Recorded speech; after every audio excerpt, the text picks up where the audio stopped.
So, when you pick up a book to read, you never just sit there staring at the physical ink on the page. Good. You don't obsess over the geometric shape of the letters or spend hours analyzing the exact shade of black. Your brain automatically just looks straight through the ink to see the story, to grasp the meaning. The ink is, well, it's just a vehicle. Yeah, because if you spent your time analyzing the font choices, you would completely miss the actual message. I mean, the letters are meant to carry you somewhere else, not hold your attention hostage on the surface of the paper. Exactly. Which brings us to a pretty staggering proposition for today's deep dive. What if we're making that exact mistake, like not with a book, but with literally everything in our lives? A huge question. Right. We are exploring this profound paradigm-shifting concept today, the idea that the universe isn't just a random collection of physical objects, it is actually a language. A literal language, yeah. So the shade of a tree, the scent of a flower, the patience of the soil, these are all words in a grand language of state. But we get so caught up in the physical ink of the universe, and more importantly, the ink of our own identities, that we completely miss the meaning. We do. We are constantly misreading reality because we view the universe as just a collection of independent things rather than a cohesive message. We carry this immense, unnecessary psychological weight. Oh, totally. And the absolute heaviest burden you carry in life isn't your daily responsibilities, your past failures, or your financial stress. The heaviest thing you carry is the illusion that you belong entirely to yourself. Wow. Wait, that illusion of self-ownership is exactly what we need to break down today, because if the universe is a language, the most catastrophic misreading we do is how we read our own reflection within it. Right. We think we're the authors of the book rather than characters reading the story. Yeah. And to understand how we fall into this trap, we have to look at a story we all kind of think we know, which is the myth of Narcissus. Usually we just treat this as a simple fable about vanity. But it is far more dangerous than vanity. I mean, the condition of Narcissus is the literal disease of modern human beings. Really? Yeah, so the core of the myth is that Narcissus sees his stunning reflection in a pool of water, falls in love with it, and wastes away. But we have to look at the psychological mechanics of why he wasted away. He looked at a mere play of light on still water and mistook it for a real, independent other. Oh, I see. He claimed ownership of the reflection. He essentially looked at a trick of the light and declared, I exist by my own virtue. Exactly. He completely forgot the source of the light. He became captivated by the shallow surface. And, modern humans do the exact same thing every single day. We construct these elaborate mirrors in our minds using our job titles, our social roles, our wealth, our curated online personas. Social media is just a massive pool of water for that. Yes. We define our entire existence by these shallow, constructed reflections instead of looking at our true essence. We are basically obsessed with the ink. And there's a crucial distinction to be made here between looking at ourselves and spectating ourselves, right? Right.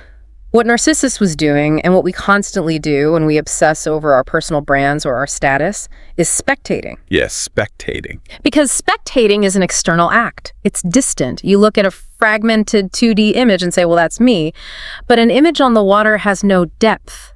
Truth isn't the light reflecting off the water. Truth is the source of the light. Right. And if Narcissus had just viewed that reflection as a temporary trust-like anamana, to use a deeper philosophical term, rather than his own permanent property, the outcome changes entirely. He wouldn't have drowned. No, he wouldn't have. He would have recognized the reflection as a fleeting gift, taken a drink from the spring to quench his actual thirst, and lived. Man, it's like spending your entire life obsessively polishing a mirror, terrified of a single smudge, but never actually turning around to look at the room you're standing in, or the sun streaming through the window making the reflection possible in the first place. You were just trapped on the glass. We're trapped. When the language of the self is built on a claim of absolute ownership rather than surrender, the surface of the water turns into a graze. I mean, we drown in our own contrived identities because we are trying to sustain something that doesn't actually have its own independent life force.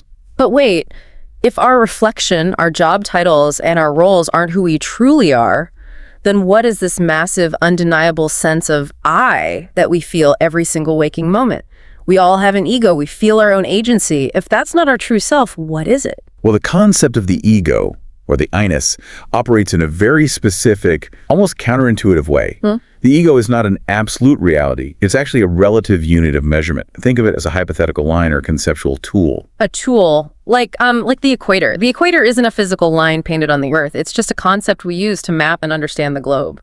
Exactly that. The ego is a scale given to us as a trust to help us comprehend the infinite. Okay. The entire purpose of possessing a limited sense of ownership, a limited will, and limited power is so we can understand the Creator's infinite ownership, will, and power. So how does that work in practice? The psychological framework works like this. You use your ego to say, just as I govern my small house, build my little projects, and make choices in my finite life, the true Creator governs the entire universe.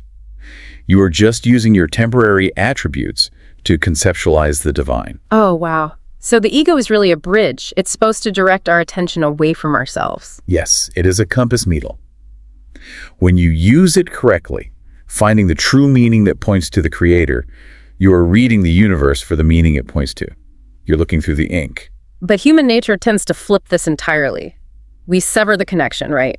We turn our ego into an absolute reality and claim absolute ownership, which means we only point to ourselves. We stare obsessively at the ink. We do. And this brings up an incredibly vital metaphor regarding the scale and justice. A physical scale is something you can see and hold. You put weights on it, you observe the balance. But justice itself is unseen. Justice is a concept, an intention, it's a relational truth. Exactly. Yeah. Human justice is consistently tainted by our ego, our fears, our ambitions. We grab the physical scale of our ego, we weigh our actions, our importance, our grievances, and we think, I am the master of this measurement. I determine what is true. We basically turn the tool into an idol. We do. But there is a harsh, sobering reality here. We are not the owners of the measure. We are the ones being measured. Okay, wait. I have to push back on this on behalf of anyone listening right now. Sure. We live in a hyper-individualistic culture that actively trains us to do the exact opposite.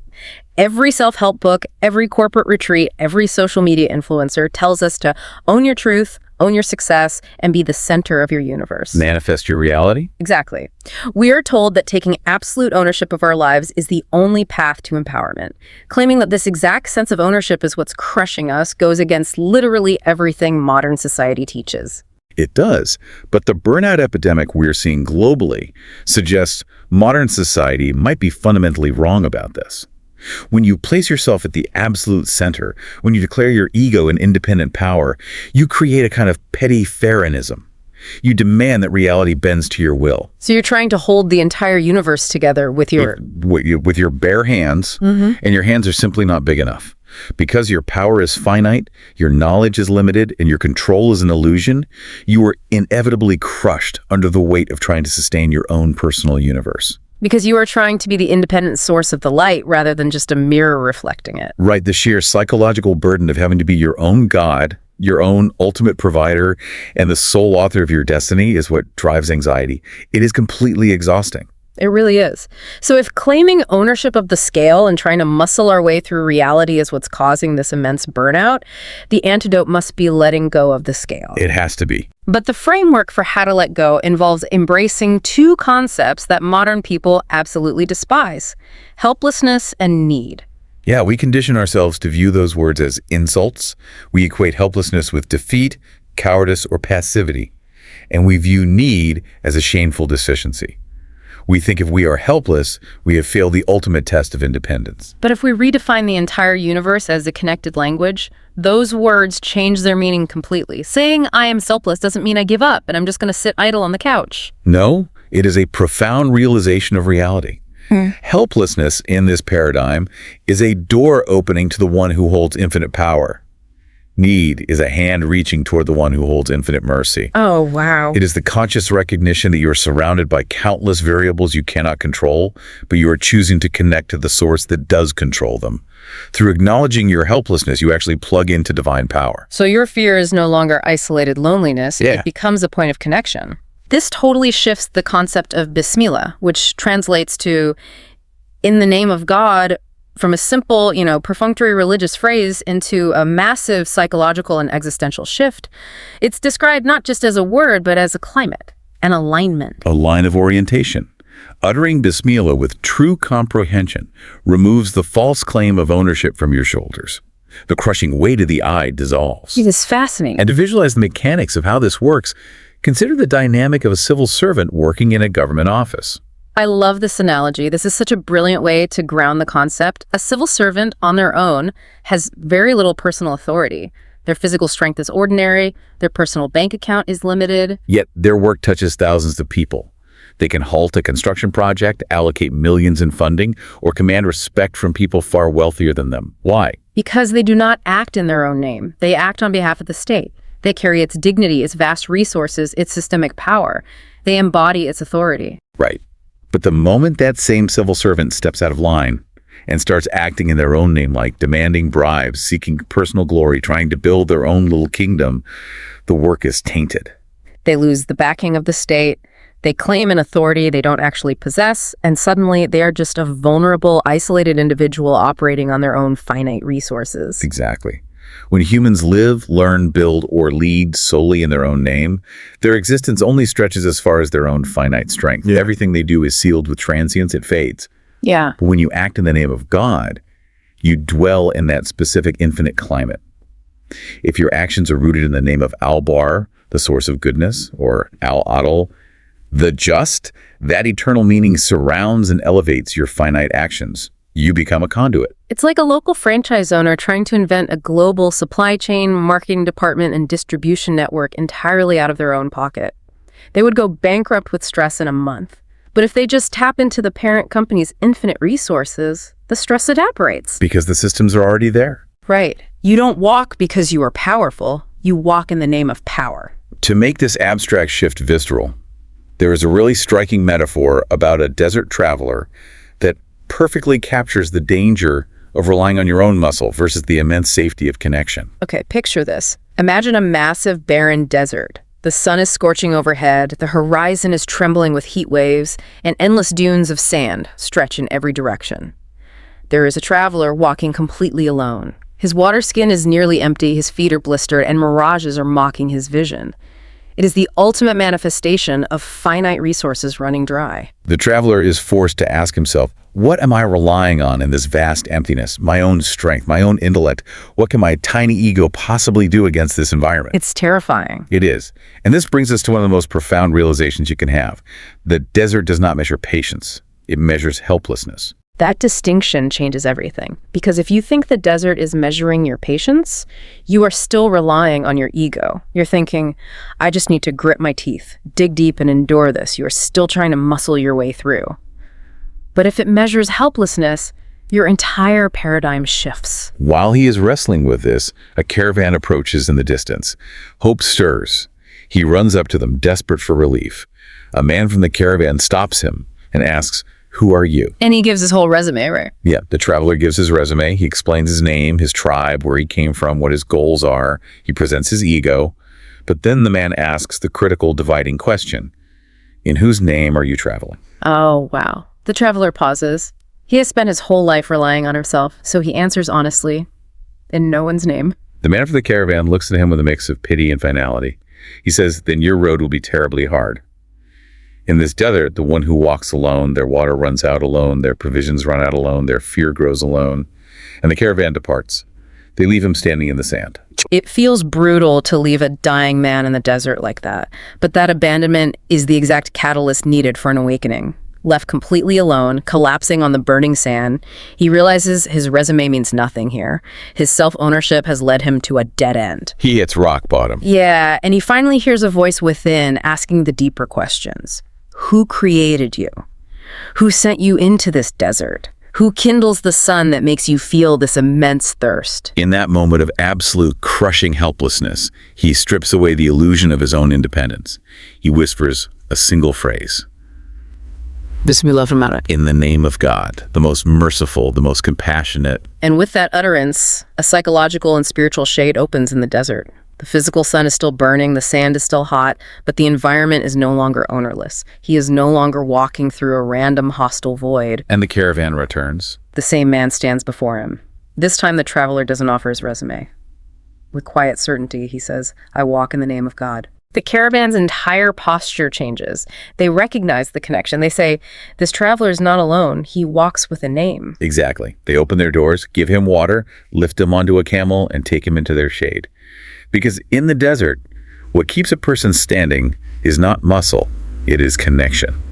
So if you've ever felt that deep existential burnout in your career, in your relationships, or just in your daily life, you really have to ask yourself, how much of that exhaustion comes from trying to muscle your way through your own personal deserts? A lot of it, I'd say. We operate completely disconnected from any broader purpose or higher power, burning our own finite fuel, and then we wonder why we feel so desperately drained all the time. We're trying to cross the desert in our own name. We are trying to carry the weight of the sky on our own shoulders. So if we want to establish that connection, if we want to stop muscling through life and desperately hoarding our finite resources, we have to experience an awakening before the desert breaks us. We have to wake up from the Narcissus illusion. Yes, and there's a beautiful contrast to the Narcissus myth that shows us exactly how this awakening happens. The metaphor of the noble horse. Okay, tell me about this one. Well, where Narcissus was captivated and seduced by his reflection, the noble horse is terrified by it. The scenario is this. A majestic horse is walking to cross a body of water. It looks down and sees its dark reflection cast on the surface. But instead of falling in love with the image, the horse is struck with terror and startles. It physically recoils. It freaks out because it recognizes a disconnect. Exactly. That startle is the critical threshold of awakening. The immense distance between the fake, shallow, two-dimensional image on the water and the horse's actual living being causes a shock. Right. That noble startle is the will to shatter the mirror. Unlike Narcissus, the horse stops spectating. It realizes the shallowness of the image, and it crosses through the water. It orients toward its true essence, destroying the illusion of the reflection in the process. It doesn't get trapped on the surface. It breaks the ink to find the meaning. And this breaking of the surface connects directly to a profound linguistic and calligraphic metaphor about creation itself. In Arabic calligraphy, the letter Aleph is a single, straight, vertical line. It stands upright and unbending, representing oneness, infinity, and the divine source. It's pure elevation. But then a single dot is placed beneath it. That tiny finite dot represents the created realm, our existence, our ego. When you place that dot under the shadow of the Aleph, it gives birth to the letter Ba, the B, which is the very first letter of Bismillah. Oh, wow. The door of meaning opens only when the finite dot aligns itself under the infinite line. Which takes us to the very first command of Revelation. Read in the name of your Lord. It doesn't just command you to read. It provides the essential framework for how to read. If you attempt to read the universe without that connection, without the name of your Lord, everything fragments into isolated, meaningless pieces. Cause become idols. You start worshiping the ink. You feel completely alone in the desert, trying to make sense of a chaotic storm of disconnected objects. Right. But when you read with that connection, everything unites. The shade of the tree, the scent of the flower, the pain of a failure, the joy of a success. Every single being and event becomes a sign, a connected word, in a cohesive language of existence. It becomes a secure, legible reading. The ultimate paradox here is staggering. The journey to truth, the path out of burnout and anxiety, isn't about accumulating more knowledge, gathering more titles, or building up a stronger, more resilient ego. It is a process of systematic letting go. It really is. You actually grow lighter, more grounded, and more powerful by purifying yourself from your own claims of ownership. When we start viewing our ego, our life, our awareness, our free will, and even our deepest desires simply as envoys and transient guests of trust, the physical reality of the universe doesn't change. You still have to go to work. You still face challenges. The desert is still hot. But your gaze changes entirely. The burden of sustaining it all shifts off your shoulders. Exactly. The ink on the page is exactly the same, but you are finally reading the story. Ownership yields to surrender. The frantic pride of trying to be a self-made god yields to the peace of servanthood. That's beautiful. The heavy, crushing burden of the I diminishes, but paradoxically, the actual meaning of your life expands infinitely. Everything finally finds its rightful place. If you are listening to this and worrying that letting go of your ego, dropping this heavy burden of the I means shrinking yourself down into nothingness or losing your ambition, the exact opposite is true. Letting go doesn't erase you. It actually reveals your true, rightful place and value in the universe. Yes. Everything just clicks into its proper alignment when you stop exhausting yourself trying to be the absolute center of gravity. You realize you were never holding the scale was holding you. You transition from being a fragmented, lonely word to being part of a beautiful, eternal sentence. We started this conversation talking about reading about looking through the physical ink on a page to find the actual meaning behind it. If everything in your life, your talents, your specific struggles, your joys, and even your very sense of self is just a borrowed word in a vast universal language, what kind of sentence is your life writing right now? And who is it ultimately meant to be read by?